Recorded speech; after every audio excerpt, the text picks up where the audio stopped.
Chers amis, bonjour à tous. Nous sommes aujourd'hui en plein mois d'Iyar, à quelques jours de Pessah Sheni. Le deuxième Pessah, qui est aussi le jour du rattrapage. On en parlera ce Shabbat, c'est vendredi. La deuxième chance, le jour de la deuxième chance. Mais on va parler aujourd'hui sur la paracha de cette semaine, la paracha Emor, qui est la paracha par excellence, qui nous parle de tout ce qui est l'éducation. Et aujourd'hui, on va s'arrêter sur justement cette chose qui n'est pas seulement pour l'éducation, mais pour la valeur pour chacun d'entre nous. Comment inculquer des valeurs? Comment faire passer un message? Comment inculquer des valeurs aujourd'hui, que ce soit pour la religion, que ce soit pour n'importe quel autre sujet, sans forcément faire peur, sans forcément menacer, sans forcément être dans une situation de « tu vas pas faire telle et telle chose, va savoir ce qui va t'arriver, va savoir ce qui va te tomber sur la tête », qui parfois, ça peut décourager les gens. Si tu n'es pas là en train d'encourager ni quoi que ce soit, une personne parfois peut se sentir mal à l'aise. Alors, comment faire en sorte de pouvoir passer ou transmettre des valeurs à une personne afin que la personne puisse les garder? On va demander ça à celui qui souffle le plus présent parmi nous, qui s'appelle Ethan, pour ne pas dénoncer.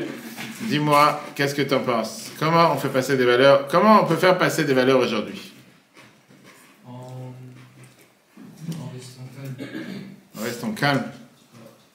Qu'est-ce que ça veut dire en restant calme? Explique-moi ce que je n'ai pas compris. Pas plus fort parce qu'on n'entend rien. On a des appareils auditifs. Vas-y. Si la personne elle va s'énerver pour essayer de convaincre l'autre, elle va pas réussir. Si elle lui D'accord. explique, peut-être qu'elle va comprendre. Donc elle va rester calme, mais elle va juste lui expliquer les choses. Et si la personne n'est pas intéressée à comprendre? Et bah, si elle n'est pas intéressée, c'est que d'elle-même, elle ne voulait pas savoir. Donc, si tu as ton fils qui vient à côté qui te dit « j'ai envie d'aller dormir à minuit », et toi, tu veux lui expliquer en lui disant « écoute mon fils, c'est pas bien que tu vas dormir à minuit parce que demain tu vas pas te lever pour aller à l'école et tu vas pas pouvoir être en forme. » Et toi, tu essaies de lui expliquer calmement, tranquillement, et la personne ne veut pas comprendre. Qu'est-ce que tu fais? Tu marches ailleurs, tu dis débrouille-toi, reste réveillé jusqu'à 3h du matin, laisse-moi tranquille. Je lui dis, si tu vas faire l'erreur une fois, après tu recommenceras. D'accord, il a dit, tu sais quoi, moi je suis en forme, je sais comment me débrouiller. Fais. Vas-y, tu laisses faire. Donc en 2 mots, tu lui as inculqué aucune valeur. Ah. Qu'est-ce que tu dis toi, madame? Vas-y, rentre dans le monde mystique. C'est sûr qu'il ne faut pas menacer, il faut encourager, oui, en expliquant tous les bienvenus que peut avoir un enfant qui peut avoir en se couchant tôt et toutes les bénédictions qu'il peut avoir en faisant des médias. Quel rapport maintenant? Je te demandais à un enfant, il ne veut pas aller dormir à l'heure. C'est ton fils, il vient te voir et te dit, j'ai envie de voir un film, j'ai envie de sortir, je reviens à 3h du matin. Toi, tu lui dis, écoute, tu vas dormir à 3h du matin, demain tu ne pourras pas être en forme, tu ne seras pas en forme pour l'école, et il te dit, j'en ai rien à faire, je vais dormir à 3h du matin.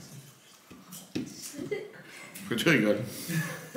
Je demande une question sérieuse. Je n'arrive pas avec les questions sur les enfants. Pourquoi? Parce j'en ai pas. Mais justement, positionne-toi. Positionne-toi. Trop gentil. Ok, je plains tes enfants comme on dit. Commençons. Mais ça ne veut pas dire qu'il faut avoir des enfants, il faut être méchant. C'est ce qu'on va voir justement aujourd'hui, d'accord? Il faut être ferme, il faut être beau. Alors justement, comment quoi? C'est ce qu'on va voir ensemble. Maintenant, la réalité, elle est que la Torah, c'est ce qu'il y a de plus beau sur terre. Plus belle joie qu'il peut avoir. Tu vas avoir la joie, tu vas avoir la réussite, tu vas avoir n'importe quelle chose. La Torah te dit que le judaïsme, c'est la joie par excellence. La réussite par excellence. Bien sûr, tu as des gens qui ne vont pas être d'accord avec ce discours, mais ça dépend comment on leur présente les choses. Et c'est ce qu'on va voir. Le plus beau, le plus grand défi, écoutez bien, que nous avons aujourd'hui, c'est de faire passer la joie du judaïsme. Transmettre, quand on dit le slogan du Bet Chabad, c'est d'avoir un centre de vie pour un judaïsme vivant, c'est pas juste un slogan, c'est réel. Pas faire les mitzvot par crainte, pas faire les mitzvot par peur, pas faire quoi que ce soit parce que tu vas être menacé qu'il va te tomber quoi que ce soit sur la tête. Pourquoi? Tout d'abord parce que la génération d'aujourd'hui n'a pas peur des menaces. La génération d'aujourd'hui n'a pas peur on va dire de ce quand tu vas les... On voit aujourd'hui ce qui se passe dans les manifestations. Les gens n'ont pas peur de l'autorité, ils n'ont pas peur des menaces et quoi que ce soit. Parce que tu auras toujours des gens qui vont te dire, moi je vais créer une nouvelle start-up et je vais régler le problème. D'accord? Maintenant, aujourd'hui, ce que les enfants ils ont besoin, c'est beaucoup plus qu'on leur donne une certaine grandeur. Faire confiance à ce qu'ils reflètent comme grandeur, etc.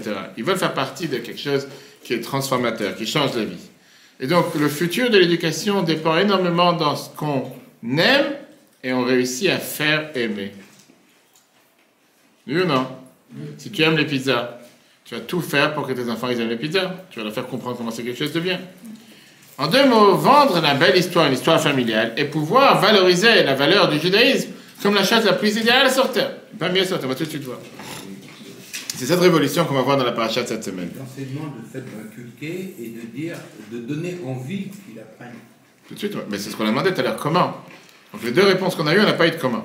Mais en donnant un but à un enfant. On va tout de suite voir. Disons qu'il faut, à premier temps, il faut peut-être inculquer la confiance, parce que si on donne... Mais pas que ça. La question qu'on a demandé tout à l'heure, c'était comment faire aimer une limite? Comment faire aimer une barrière? Avec l'amour.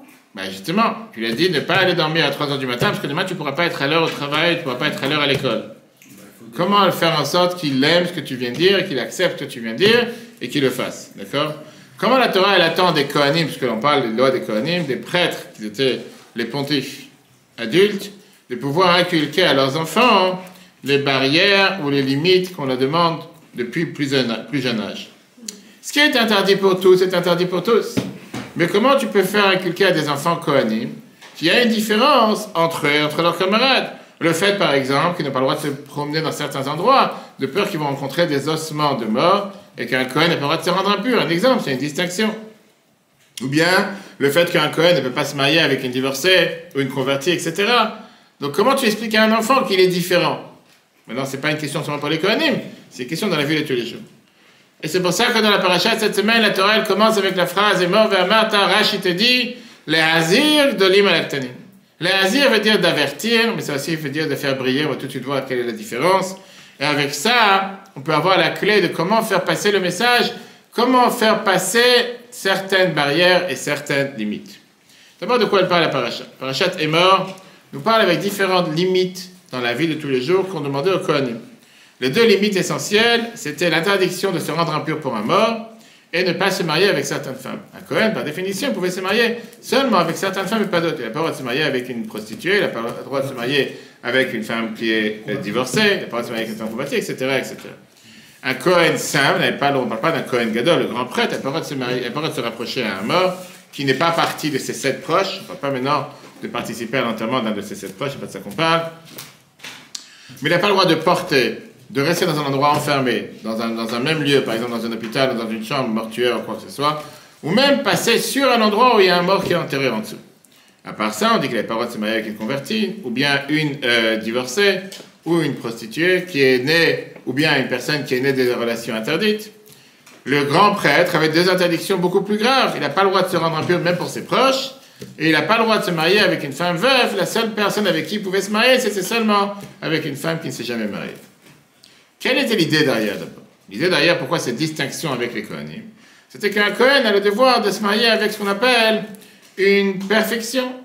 Ça ne veut pas dire qu'il a le devoir d'être parfait. Puisqu'il reflète la sainteté, puisqu'il est là pour servir Dieu dans le temple, il devait avoir un certain cadre de vie qui est vraiment idéal. Comme un président ne peut pas se permettre de faire certaines choses que quelqu'un de normal va faire.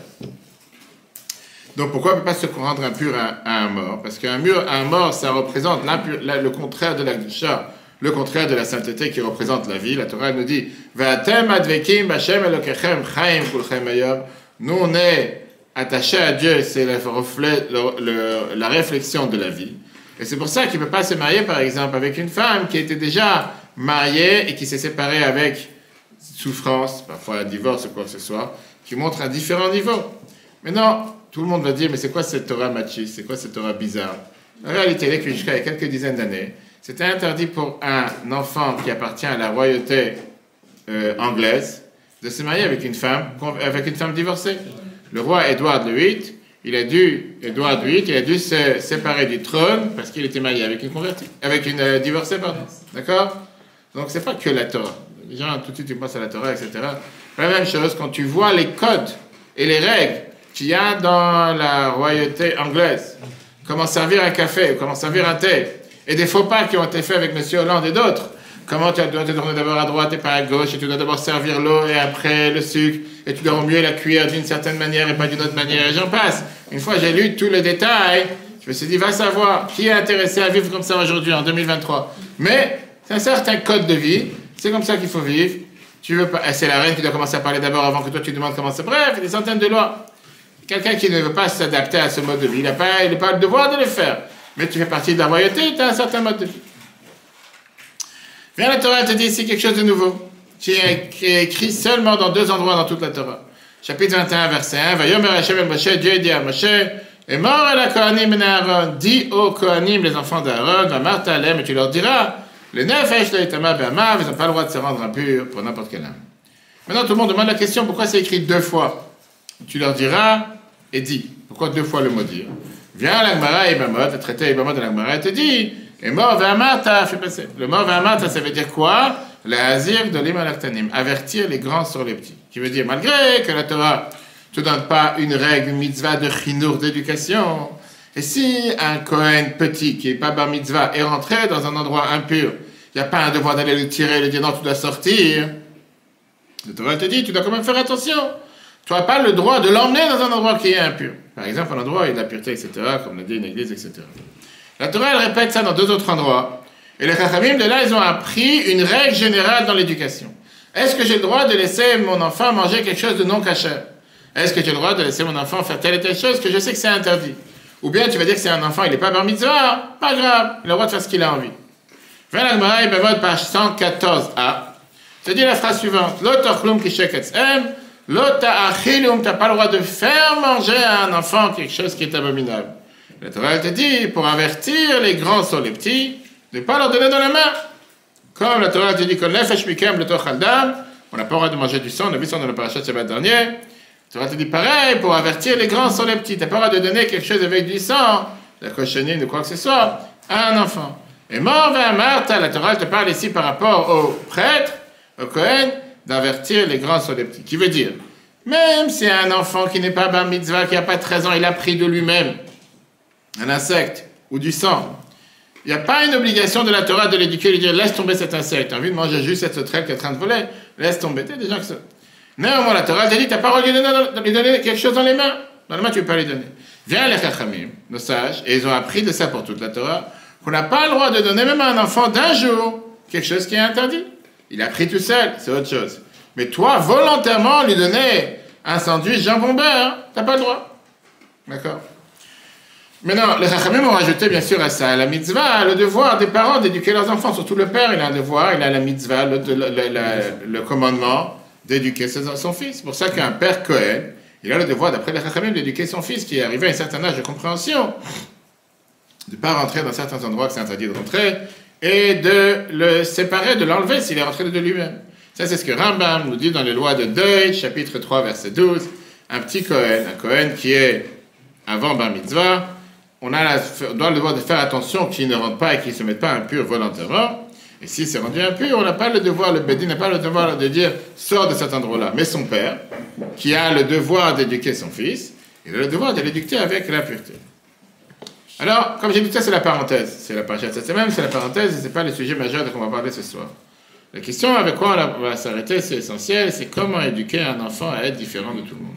Comment tu vas dans un supermarché avec ton enfant faire les courses, et chaque 2 pas, il te dit, maman prends ça, papa prend ça, toi tu lui dis, non c'est pas cachère, non c'est pas cachère, non c'est pas cachère, je peux pas prendre ça. Comment tu vas faire comprendre à un enfant de 4 ans ou de 5 ans que tu es différent des autres? Numéro 1. Comment tu vas lui dire à un Kohen, par exemple, que tout le monde a le droit d'aller visiter un malade à l'hôpital où j'étais tout à l'heure à Champigny pour visiter un malade, et que lui, il n'a pas le droit de rentrer, parce que ça se peut que dans l'hôpital, au moment où tu rentres, il y a quelqu'un qui vient de mourir, ou il y a un mort dans la morgue, et il n'a pas le droit d'être dans un endroit où il y a éventuellement un mort quelque part. Deuxièmement, que les Chachamim, ils ont appris, est mort vers Martha pour avertir les grands sur les petits, on sait très bien qu'en général, il y a quelque chose qui n'est pas clair, parce que est mort, c'est en général un langage tendre, un langage de supplication.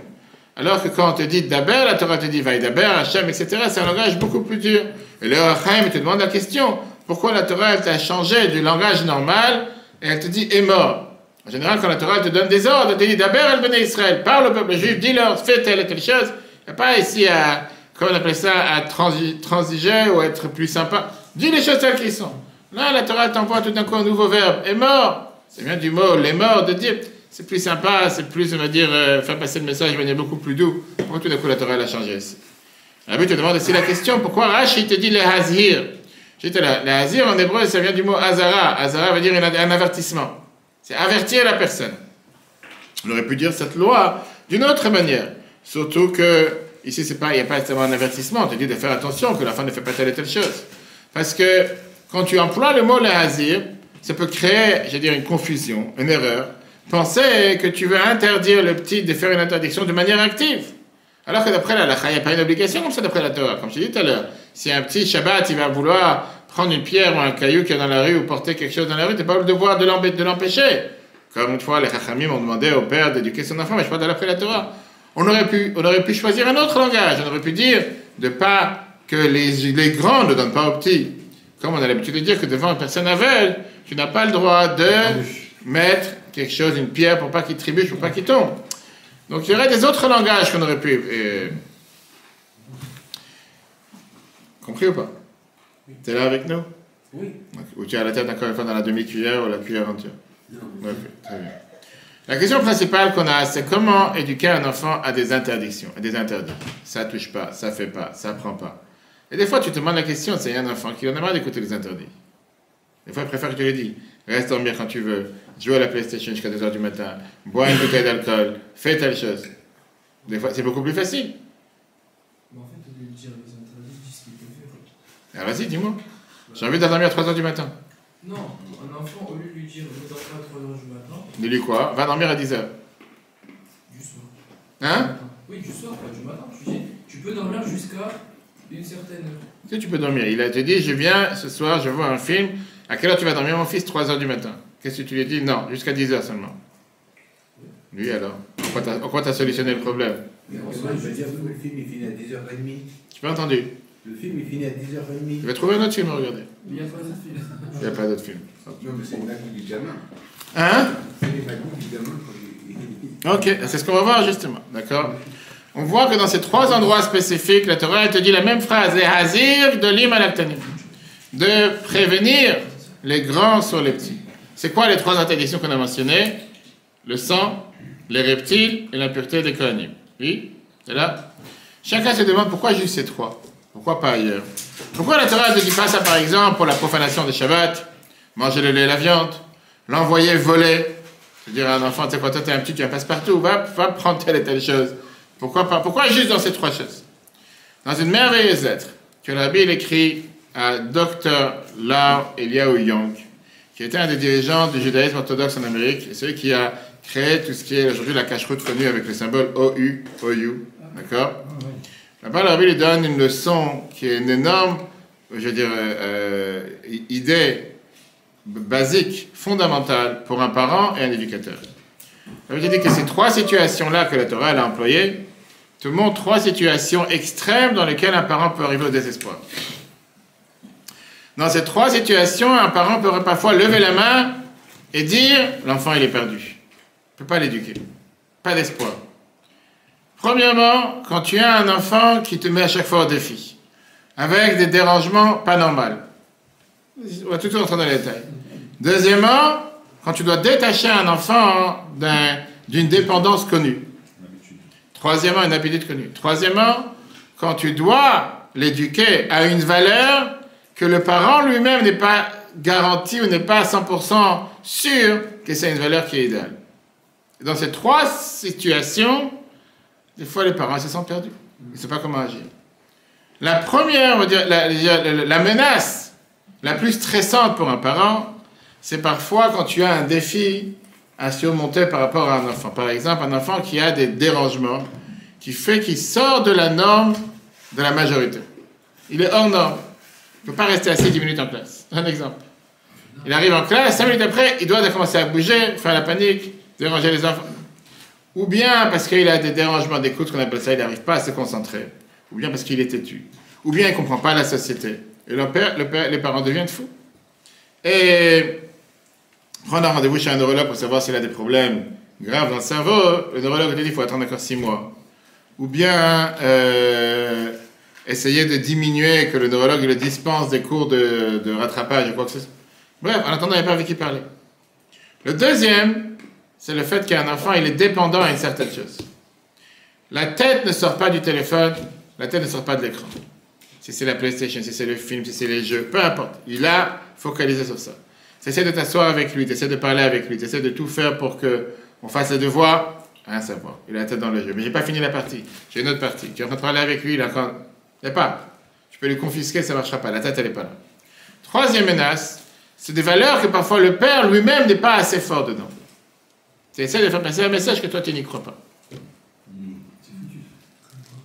Il essaie d'éduquer son enfant d'aller prier, de prendre la Torah, de faire Shabbat. Mais le père, il se dit entre lui-même, moi, je ne sais pas c'est quoi l'importance. On m'a dit de le faire, il faut faire, viens Kippour à la synagogue, parce que c'est Kippour. Quand tu dis au père, pourquoi tu vas Kippour à la synagogue? Je sais pas, mon père m'a amené. Et pourquoi tu le fais toi? Je sais pas, on m'a dit que c'est une bonne chose à faire. Et tu penses que comme ça, tu as convaincu ton enfant de vouloir le faire. Et donc, bien sûr que l'enfant, il ressent ça. L'enfant, il ressent que toi-même, tu n'es pas forcément à fond dans ce que tu dis. Tu dis quelque chose, mais bon, à la rigueur, tu le dis parce qu'il faut le dire, parce que la société le dit. Ou va préparer la paracha pour la bar mitzvah, parce que tout le monde l'a fait. Et quand tu lui expliques que c'est pas forcément important, c'est pas une mitzvah, c'est pas une obligation. Non, mais qu'est-ce qu'ils vont dire les gens? Qu'est-ce qu'ils vont dire les grands-parents? Qu'est-ce qu'ils vont dire la société? Mais non. Face à ces trois défis, vient la Torah, elle donne de l'espoir, elle donne de la confiance, elle donne de la force aux parents. Par rapport à ce qui sont les interdictions de tout ce qui est les reptiles qu'on n'a pas le droit de manger, viens les Chachamim et te dit, tu sais pourquoi on n'a pas le droit de manger des reptiles? Parce que l'âme d'un être humain, elle ne peut pas les supporter. Elle est dégoûtée par ça. Oui, il y aura toujours des extraterrestres, je ne dirai pas leur nom, dans certains pays, qui te mettent des serpents sur les plateaux, qui te mettent des vers de terre dans les plateaux, et qui te mettent, ils te pêchent, je sais pas, va savoir, je sais pas, des crocodiles, ils te mangent, des potes mangent de crocodiles, ça existe, ok. Ok, il y a de tout. Quelqu'un normal, il doit se sentir en général dégoûté de vouloir manger des reptiles qui toute la journée sont en train de lécher la poussière et manger la terre. Et donc, un enfant qui a une attirance à se manger, et en plus que le père doit lui donner ça dans les mains, il a un caractère qui n'est pas normal. Le père, il se demande la question, comment je peux faire pour éduquer mon fils? Pourquoi mon fils va juste chercher la mouche qui est dans la poubelle, il veut manger la mouche? Il y a des enfants, des fois, qui vont courir derrière les mouches, c'est un coccinelle, quelque chose, ils vont courir derrière. L'interdiction du sang, c'est tout à fait à l'envers. Les Chachamim nous disent qu'en Égypte, les gens, ils étaient inondés de sang. Il y a aujourd'hui des pays sur Terre qui rajoutent du sang dans les plats, inclus en France. Du sang de poisson, du sang bleu, et beaucoup d'autres qui donnent un meilleur goût avec les grands chefs. Exactement. D'accord? Oui. Il y a des pays où le sang, c'est un manger national. Écoute, c'est très simple. Des non-juifs qui ne cachérisent pas la viande elle est pleine de sang. Que tu veuilles ou pas. Ne va pas chercher à tourner en rond. Pourquoi on cachérise la viande? Pour enlever le sang. Quand quelqu'un prend un morceau de viande, tiens, un boucher non-juif, le morceau non, il est plein de sang. Pas besoin d'avoir un verre de sang, d'avoir un litre de sang dans le supermarché. D'accord? Et donc un enfant qui est attiré à manger du sang, automatiquement le père il baisse les bras, il se dit qu'est-ce que je vais faire? Comment je peux déconnecter cet enfant de l'écran? Comment je peux le déchirer de ce consensus? Ou comment je peux l'enlever de cette série dans la télévision que tout le monde regarde? Il a envie de voir, je sais pas si c'est TPMP, si c'est comment il dit, n'importe quelle série, il est accro, tu peux pas le détacher. Il veut ça, rien d'autre.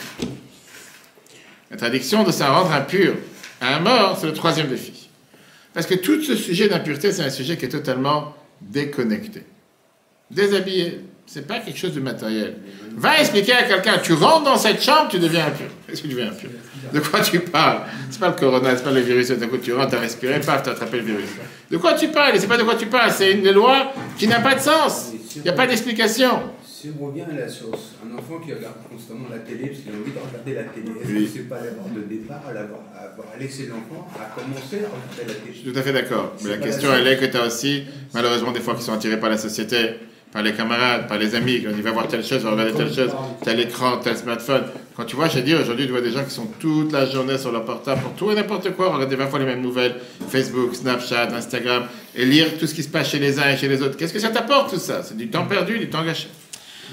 Ok, et donc, même Shlomo HaMelech, le roi Salomon, il s'est dit, je ne comprends pas comment le mort rend impur et la vache rend pure. L'histoire de la vache rose qu'on verra dans quelques semaines. Qu'est-ce que ça veut dire le mort rend impur?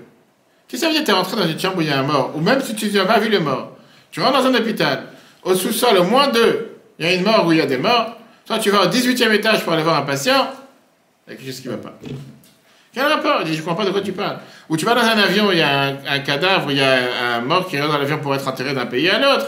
Ah, tu es entré dans l'avion, tu n'es même pas au courant, tu deviens impur. Qu'est-ce que ça te rappelle d'impureté? De quoi tu parles? D'accord? Si tu le sais pas, tu deviens quand même. Quel rapport si tu ne sais pas? Comme je dis, le virus, tu ne le vois pas, et pour ça, tu n'as pas attrapé le virus. Par la Cohen, bien sûr. D'accord, c'est la parachat de Pâques. Donc, c'est-à-dire que le père, il se sent, si on peut dire, pas déboussolé, il se sent perdu, démuni, de pouvoir attacher un enfant avec des valeurs spirituelles que lui-même ne comprend pas. Et ça, j'ai pris des valeurs. Peut-être des fois des parents qui disent je comprends pas pourquoi il faut faire Shabbat. Je comprends pas pourquoi il faut me prendre la Torah. Je comprends pas pourquoi il faut mettre les tefilines. Je comprends pas pourquoi il faut faire telle ou telle chose. Mais toi, tu fais tellement bien, tu dois mettre tes tefilines. Et quand le fils il demande au père, et quand tu les as mis la dernière fois, fais la baptême de ton frère. Fais la qu'est-ce que tu veux de moi. Tu veux que je commence à les mettre? Pourquoi tu parles? Connu que pour le mikvé, par exemple, pour les femmes. Tu as beaucoup de jeunes filles aujourd'hui qui te disent qu'ils font un mikvé parce que leur mère leur a toujours parlé de l'importance du mikvé. Et de l'autre côté, tu as des filles qui te disent, des jeunes femmes qui te disent, mikvé, j'ai jamais entendu parler chez moi à la maison, ma mère n'a jamais parti au mikvé, pourquoi tu veux que j'aille au mikvé, etc., etc. La Torah, elle t'en donne l'éducation dans ces 3 défis pour te montrer la force qu'il y a de croire dans la force de la personne éduquée et surtout celui qui est l'éducant. En deux mots, le prof est la personne qui doit être éduquée. Et donc, comme j'ai dit tout à l'heure, la question générale quand on s'arrête aujourd'hui, c'est de comprendre, de se demander la question, comment pouvoir élever un enfant, un élève, à le faire surmonter tous ces défis, le faire surmonter toutes ces épreuves. Vas-y, j'attends tes paroles de sagesse. Bah, c'est la question du début. Ça, je sais que c'est la question. Bah, c'est ça. Je demande la réponse. J'ai pas pu répondre. Mais maintenant, depuis le temps, ça fait une demi-heure qu'on parle, t'as pas trouvé la réponse encore. Même avant que l'enfant vienne au monde, il faut... C'est l'éducation. Déjà, être convaincu des valeurs qu'on prône et être convaincu de ce qu'on fait. Nous. Le Shabbat, tout ça. Ça, c'est une chose. Et après? Il y a aussi montrer l'exemple aussi, je veux pas dire. Quel exemple? Tu es occupé maintenant à la maison, tu as quelque chose à faire, quelqu'un il sonne, et tu dis à ton fils ou à ta fille, va dire qu'il n'était pas là. C'est-à-dire, mon fils, tu vas ouvrir, il n'est pas là. Exactement. Il était là. Bah, déjà, Mettez là. j'ai un cookie qui n'est pas très bon. Qu'est-ce que tu dis à quelqu'un qui n'est pas très bon? Déjà, c'est déjà dire un mensonge. Mais tu n'arrêtes pas de lui dire, il ne faut pas mentir, il n'a pas compris le message. Il a dit tout sans arrêt, il ne faut pas mentir. Et là, il y a quelqu'un qui sonne, il dit, dis-lui, je ne suis pas là. Dis pas, tu seras pas là aussi. Hein? Dis pas, tu mens pas, tu seras pas là. Quoi d'autre? Qu'est-ce que dit Laurence? Moi, ce que je dis, c'est que j'essaye d'être le plus vrai possible, en fait. Il faut pas... Enfin, moi, par rapport à mes enfants, ce que je leur inculque, c'est ce que moi, j'essaie de leur montrer. Et s'il y a quelque chose que tu n'es pas convaincu? Des choses que je suis pas convaincue, mais je vais pas les mettre dans ce sens, en fait. Très bien. Alors, mais là, on parle, quand tu as par exemple des valeurs comme les valeurs de la Torah, les valeurs des tefilines, les valeurs des mitzvot, quoi que ce soit, et qu'un parent lui-même n'a pas reçu cette éducation. Pour enseigner, faut-il comprendre et bien. Mais tu as beaucoup qui n'ont pas eu cette chance. Tu en as beaucoup qui n'ont pas eu cette chance de pouvoir avoir eu les réponses. Tu en as beaucoup que dans leur jeunesse, ils n'ont pas eu l'accès à la connaissance qu'on a aujourd'hui, par tous les réseaux, toutes les plateformes, le site torah.fr. Et qu'automatiquement, hein, ils font parce qu'il faut faire. Mais là où c'est difficile, c'est quand un enfant il me pose la question, pourquoi tu mets tes filles, papa? Oui. Moi, on m'a dit de les mettre, alors je les mets. Et bien, c'est une mauvaise réponse. C'est une mauvaise réponse. Oui. Bon, maintenant, l'enfant va peut-être dire, attends, j'ai eu un peu honte, je vais apprendre pourquoi je mets tes filles, pour qu'après je vais voir mon fils. Voilà pourquoi. Tout à fait, je suis d'accord. Donc on pourra atteindre la crédibilité pour l'éducation. Oui, on va y arriver, on va tout de suite arriver. Il sait que si tu n'es pas crédible, il ne te croit pas, il n'écoute pas. Comment dire à tes enfants, il faut bien ranger ta chambre, mais ta chambre c'est déjà le fouillis. Comment veux-tu dire, range tes chaussures, comme moi mes chaussures sont tous dedans. Donc pour être convaincant, il faut montrer. Et des fois l'enfant... C'est ce que j'ai dit tout à l'heure, tout ça, ça marche. Tout ça, ça marche quand toi, tu es convaincu. Oui, mais il y a aussi le fait que l'enfant, il nous aide à grandir aussi. Ok, on va y arriver. Il y a 1 an et demi, c'était au mois de juin 2022, 2 filles, Annie qui s'appelle, une de 9 ans, une de 7 ans, étaient assises face à l'écran dans leur maison à Chengdu, en Chine. À l'époque, il y avait ce qu'on appelle le congrès international de Shluchot, on a l'habitude chaque année au mois de novembre pour les hommes et au mois de février pour les femmes, du monde entier. Et qui a invité des milliers de filles, de shluchim, qui viennent avec leur mère pour aller à etc. Mais malheureusement, c'était il y a 1 an et demi, la Chine était totalement fermée. Quand la majorité du monde a déjà ouvert, la Chine est encore fermée avec le corona. Et donc, ils ont dû regarder le programme à distance, sur écran, Zoom, etc. Et l'interlocuteur, celui qui parle, le présentateur, il dit comme ça, il y a avec nous des filles qui habitent dans des endroits qui ne sont pas faciles, que leur mission est très difficile, et ils ont des défis très durs à relever tous les jours.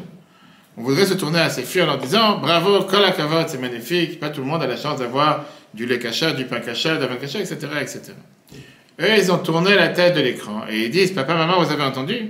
Il y a des filles de shluchim qui ont une situation difficile dans la vie. Ils vivent avec des situations compliquées. Vraiment, kol hakavod à eux.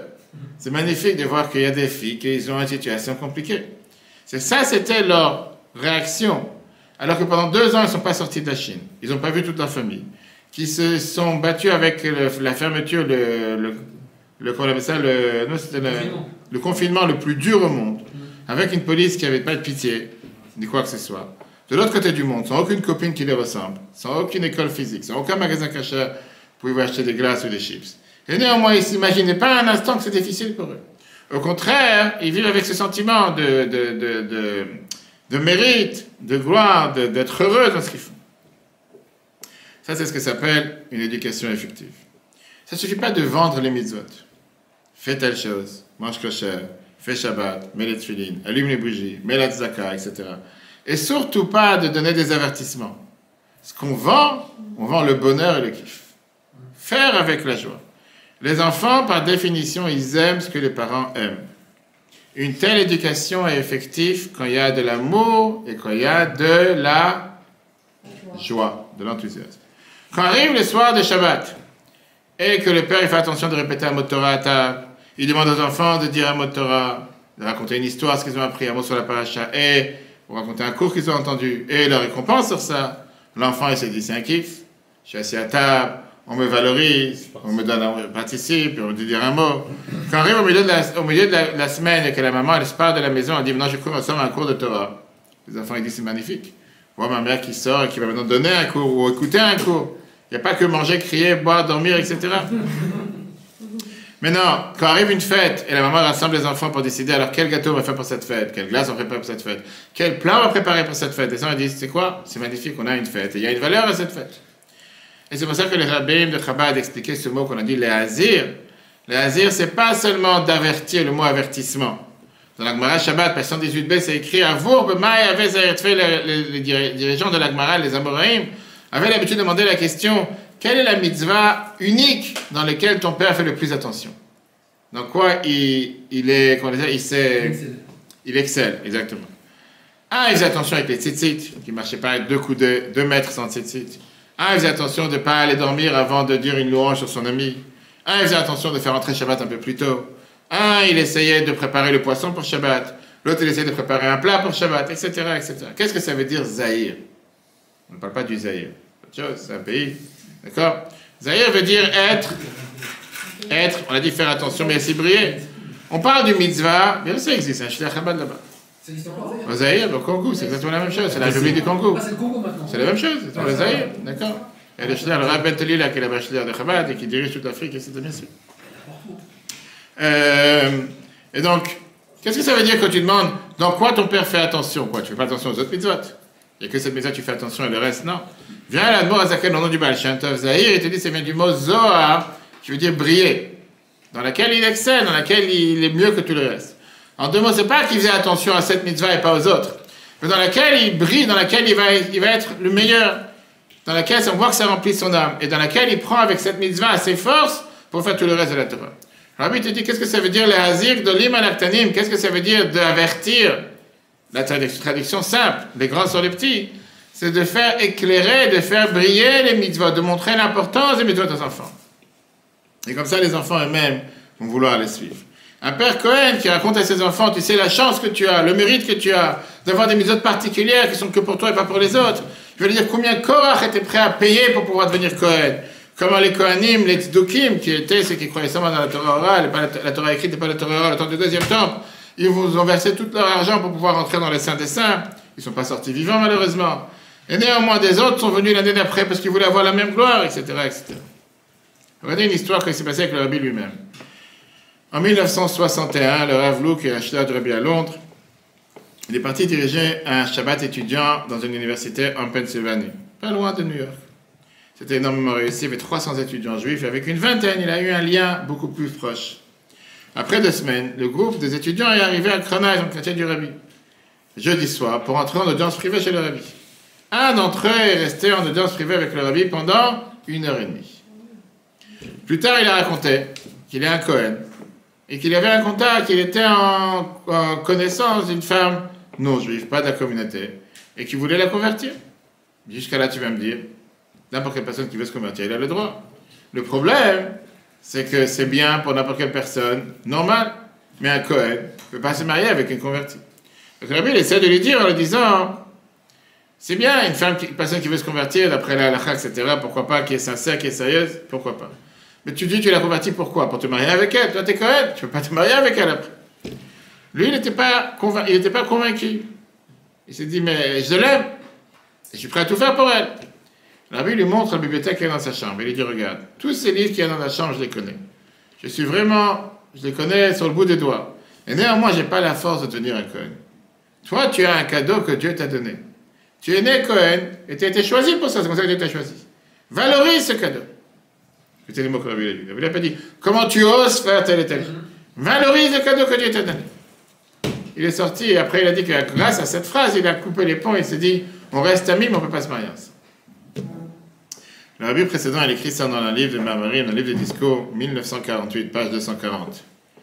Il dit qu'on a appris de nos parents, de nos grands-parents, les rabbins Chabad, que le mot Zahir ici, ça veut dire faire briller.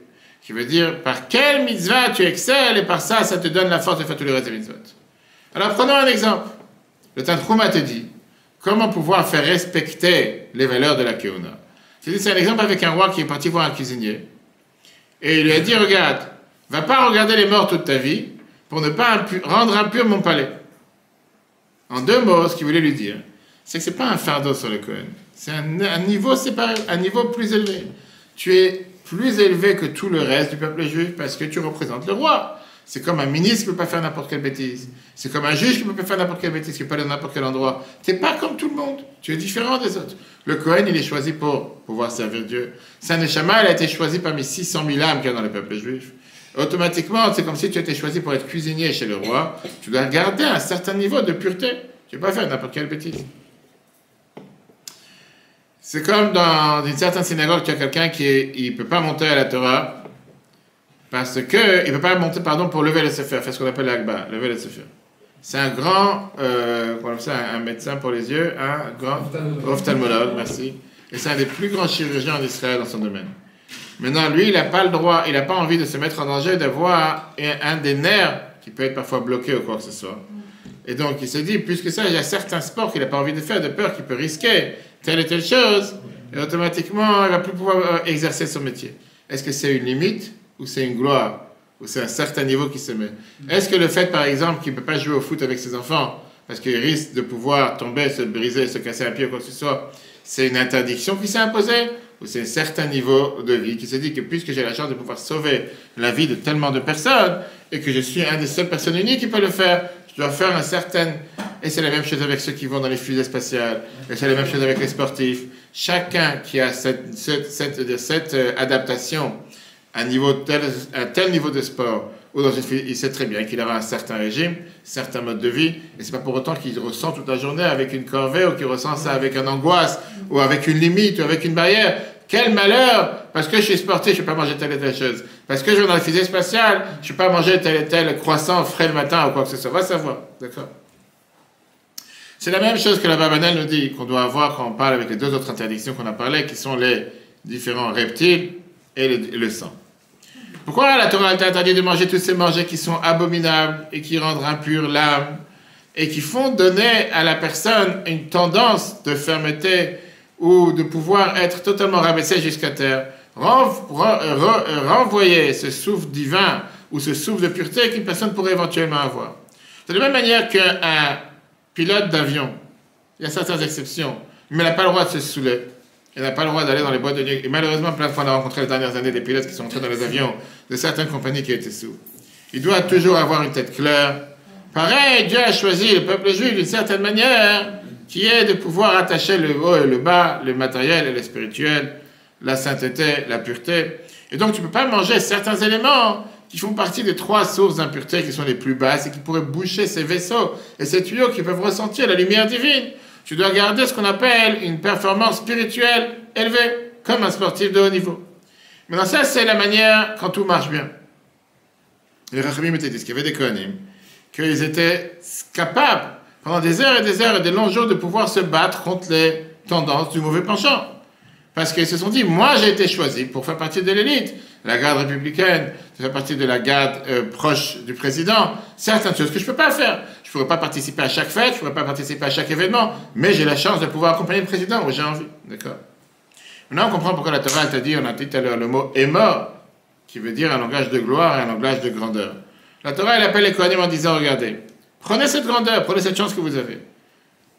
Valorisez cette chance. Et automatiquement, vos enfants vont valoriser cette chance que vous avez aussi. Ça, c'est ce que la Bible écrit en 1990. Le Rabbi Moshe Feinstein, qui est un des grands décisionnaires à l'Achid dans notre génération, il écrit la chose suivante en disant, il disait qu'à l'époque, il y avait, quand il est arrivé en Amérique, dans les années 50, 60, il y avait beaucoup de juifs religieux qui vraiment ont fait tout ce qu'ils peuvent pour faire ce qu'on appelle une telle abnégation de soi pour pouvoir faire Shabbat. Chaque nouvelle semaine, dimanche, ils trouvaient un nouveau travail et ils étaient renvoyés du travail en fin de semaine. Comme ça, ils ne travaillaient pas les jours de Shabbat parce qu'il n'y avait pas d'autre moyen de pouvoir faire Shabbat. Quand arrivait Shabbat, ils n'étaient pas venus au travail. Automatiquement, ils étaient renvoyés, ils devaient retrouver un nouveau travail dimanche. Vendredi, ils arrêtaient de travailler. Shabbat, ils n'allaient pas au travail et ils retrouvaient le travail. Le pire, c'est quoi? C'est qu'il y a eu parmi eux des enfants, de leurs enfants, qui ont continué dans le chemin des parents. Et il y a des enfants qui n'ont pas continué dans le chemin des parents. Vers M. Feinstein, il explique en disant comme ça. Le premier père, il est revenu à la maison avec des yeux brillants en disant « Aujourd'hui, j'ai gagné le monde futur. Aujourd'hui, ce n'est pas l'argent qui a brisé ma foi. Celui qui nous a aidés avec des miracles à se vivre jusqu'à aujourd'hui continuera à nous aider. » Le deuxième père, il rentre à la maison fatigué. Il dit « Encore une fois, j'ai été renvoyé. Encore une fois, j'ai perdu mon travail. Jusqu'à quand les Juifs vont se faire liquider à chaque fois parce qu'on fait Shabbat ?» Alors, qu'est-ce que tu penses? Qu'est-ce que les enfants ont entendu comme message? Les enfants n'ont pas écouté le comportement du parent. Les enfants, ils ont écouté la chanson, l'intonation avec laquelle l'enfant, le parent, le père a fait passer le message. Si tu rentres à la maison un soir, que ce soit vendredi soir, que ce soit Kippour, que ce soit Shavuot, tu dis encore une fête, encore une galère, encore un jeûne, encore un casse-tête, encore des prières. Mon cher enfant, ma chère famille, on n'a pas le choix, on est juifs. On doit faire les fêtes. Encore une corvée. Qu'est-ce qu'on va faire? On est obligé de le faire. Alors au moins on le fait. Encore Pessah, encore le ménage, et encore on n'aura pas de pain, encore si... Quel message je fais passer à un enfant? Je fais passer à un enfant que j'ai pas envie de souffrir dans ma vie. J'ai pas envie de souffrir, j'ai pas envie d'être en galère, j'ai pas envie d'avoir des corvées, j'ai envie de kiffer la vie, comme certains disent. Et automatiquement, laisse-moi tranquille avec ton Pessah, laisse-moi tranquille avec ton Kippour, laisse-moi tranquille avec ton Shabbat, et la vie est belle. C'est un deuxième parent qui va entrer le soir à la maison. Et qui va dire, chers enfants, chère famille, quel bonheur, quelle chance nous avons de revivre encore une fois ce que nous avons vécu il y a 3335 ans, la sortie d'Égypte, et le soir du Seder, c'est des chants, et c'est des explications, et chaque enfant il a son mot à dire, et chaque enfant il a son plateau, et chaque enfant il est assis autour du Seder. Et il regarde ça de manière comment c'est la plus belle fête sur terre. On ressort d'Égypte, on est joyeux, on est heureux, on remercie le bon Dieu pour les miracles qu'il a fait avec nous à l'époque, et pas seulement les miracles qu'il a fait à l'époque, les miracles qu'il fait avec nous aujourd'hui. Quel message tu fais passer à ton enfant? Qui ne veut pas faire passer d'un moment joyeux, d'un moment heureux, et de continuer à faire passer ça à ses enfants? Et donc, comme je dis, c'est pas la manière si tu fais la mitzvah ou pas, si tu fais Shabbat ou pas. C'est comment tu fais. Quelle intonation, quelle chanson tu chantes avec. Est-ce que c'est malheureusement, on n'a pas le choix, on est juif, on n'a pas le choix, on doit faire Shabbat, on doit faire Pessah, on doit faire Shavuot, on doit faire Kippour, et ben faut le faire. Mais j'attends que ça se finisse plus tôt que jamais. Ou bien tu dis, heureusement qu'on a cette chance. Heureusement qu'on a cette chance que toutes les nations du monde regardent sur nous, ils veulent faire exactement la même chose. Pourquoi pas le faire avec joie et avec enthousiasme? Avec ça, il t'explique. Ça, c'est la phrase que la parashat cette semaine te dit, est mort vers Martha. On a dit tout à l'heure 2 fois le mot dire, pour avertir les grands sur les petits. Il dit, mais en réalité, ces 2 mots, ils ont été dit aux grands, pas aux petits. Donc, on sait qu'il faut passer le message aux petits. Tu dis que ces 2 ordres ont été donnés aux grands lui-même. Un pour te donner les ordres, et l'autre pour t'aider à le faire avec joie. Fais-le avec amour. Si un enfant, il voit que tu fais quelque chose avec amour, et tu es à fond dans ce que tu fais, et que tu vis à travers ce que tu fais, il va le faire aussi. Si un enfant, il voit que tu fais quelque chose avec détresse, que tu fais quelque chose comme une miskine, que tu fais quelque chose que tu n'es tellement pas content de ce que tu es en train de faire, il va dire, tu sais quoi, moi j'ai pas envie de souffrir comme mes parents. Ma mère, elle est souffre parce qu'elle est tordue, elle réfléchit pas à ce qu'elle fait. Moi, je réfléchis, et j'ai pas envie de souffrir. Et automatiquement, quand tu vas le traîner en lui disant, c'est Kippour, viens à la synagogue, il dit, écoute-moi, tu as envie de souffrir, c'est sur ton compte. Moi, j'ai un match à voir ce soir. J'ai envie de kiffer ce soir que tu prends la tête avec tes bêtises. Avec ça, les dirigeants du Moussar, ils t'expliquent à notre phrase. Agmara, te pose une question. Dans la parasha Souka, page 56b, la fameuse histoire, on a parlé de ça plusieurs fois, qui s'est passée pendant le règne des Grecs. Une des filles de la plus grande famille des Kohanim à l'époque s'appelait Miriam Bat Bilga.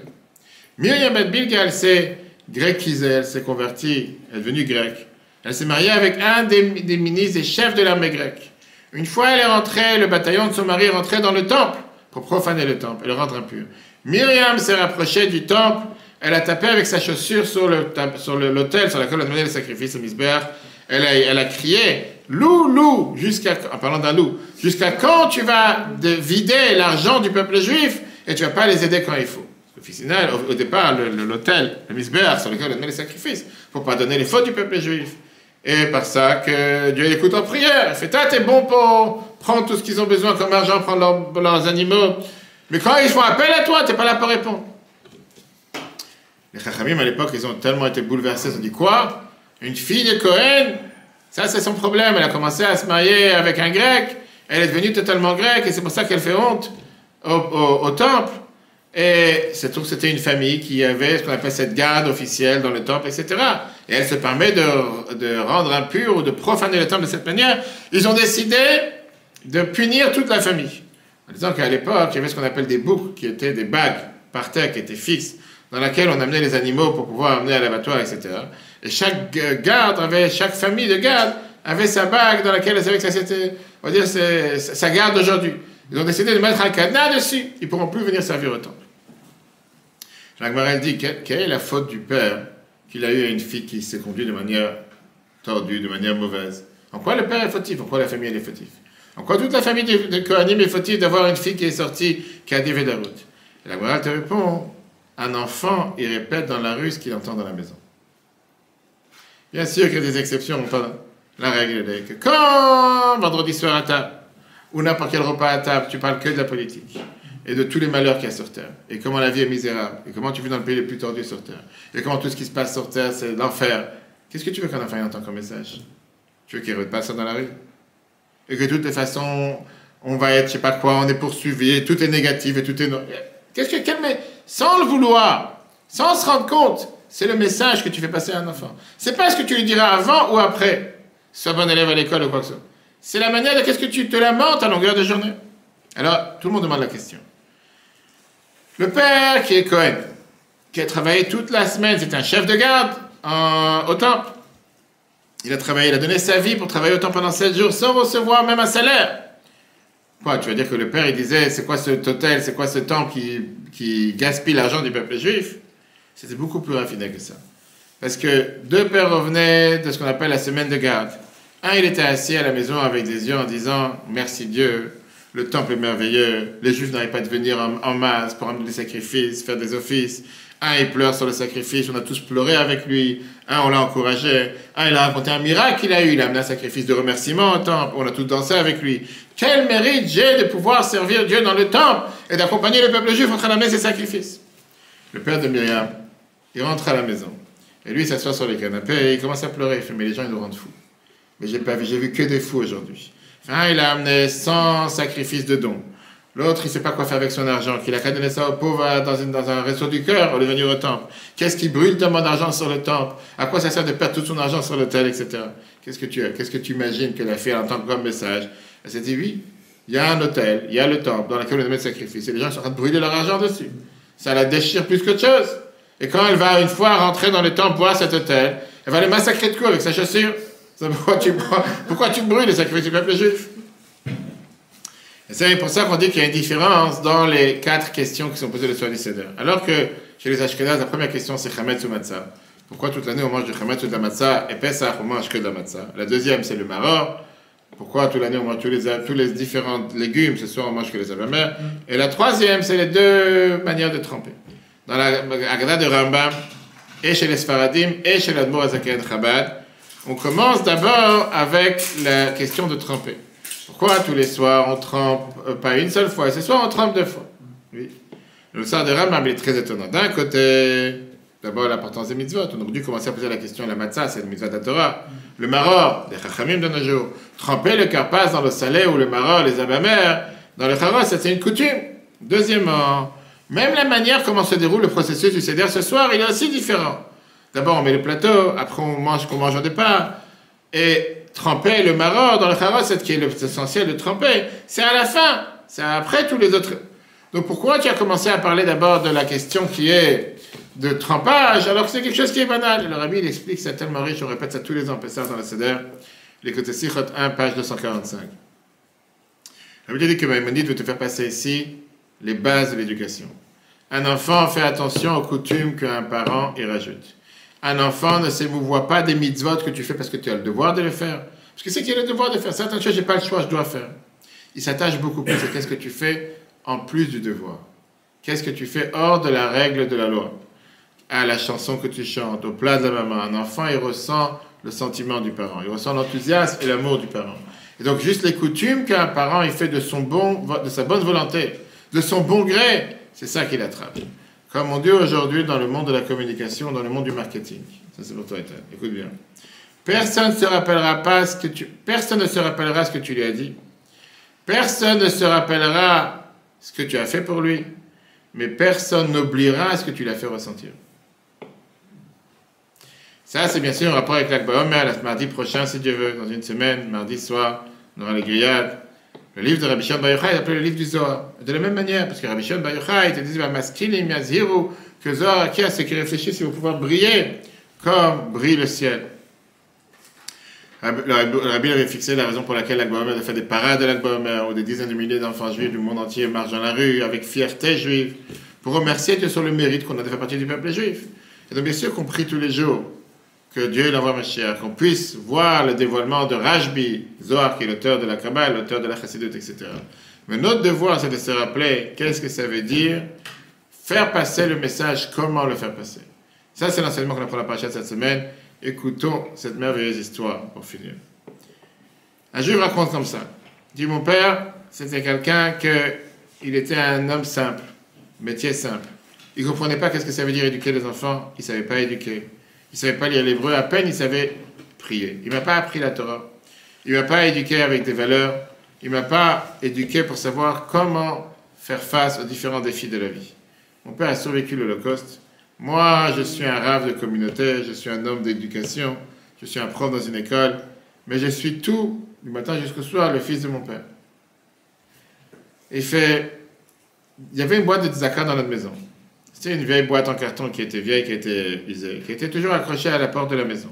Chaque soir, quand il rentrait à la maison fatigué de tout son travail, il regardait la boîte, mon père, avec concentration, sans dire un mot.